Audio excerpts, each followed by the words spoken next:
Being a musician in Vancouver, it's not the easiest. It's a tough city to live in general. It's an expensive city. Besides booking the talent for the Fox Cabaret's monthly 4 bands, $4 night on Vancouver's Main Street, Adam Fink also plays drums in the Canadian post-punk band Actors, who finished a West Coast tour at the end of last year. Fink says being a musician in Vancouver has its own set of challenges, the cost of living being the most obvious one. So when you have the associated costs of being a creative person in the city where, you know, your rent is doubled because now you need a rehearsal space, and then you're working so much, you gotta carve out the time to actually be able to work on the craft that you do and rehearse with other people, and those are always tricky situations in the best of cities.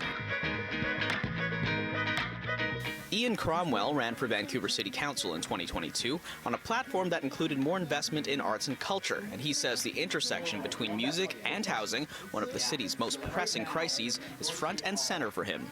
So there are, I think, two things that make a scene possible. One of those things is availability of performance venues, and the other is affordable housing. And Vancouver has neither of those things. Like, the straits are so dire for artists in Vancouver, and it has been getting steadily worse as we at various levels of government have failed to address our housing scarcity problem. And we are also, as property taxes go up and up and up, we are also losing some of the grassroots accessible venues that artists have access to be able to develop their craft so that they could go potentially on tour. Cromwell says if you're an artist in Eastern Canada, you could easily string together a dozen shows drawing crowds of up to 300 people in cities across southern Ontario. Meanwhile, in Vancouver, he says setting out on tour is difficult in every direction. We're geographically in a very strange and awkward position because to the west there's an ocean. To the south there is a political border, and it's actually very difficult to get the visas that are required to tour in the US. To the east we have a mountain range, and to the north we don't really have a lot of major population centers that you could tour to.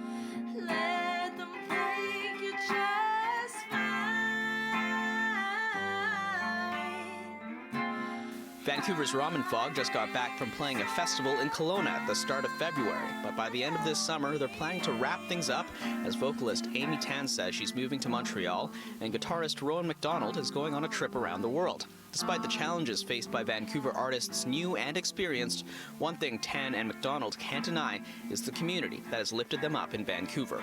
We've been really fortunate based off of our experience of being welcomed by the indie community, and every show that we've played with a different band, you know, we've been able to meet their audience and our audience is able to meet them, and there's such a community feel around that. And there's some incredibly dedicated fans too, you know, people that just their favorite bands are these 5 local bands in Vancouver, which is awesome when they come out to every show, and over time, you know, they become your friends and stuff, and yeah, just a great community. It's crazy because I'm the person playing in the band, but I don't even I don't put nearly as much energy into consuming other people's music in Vancouver than these group of 100 people maybe, or 50 people that are just so passionate about it. So.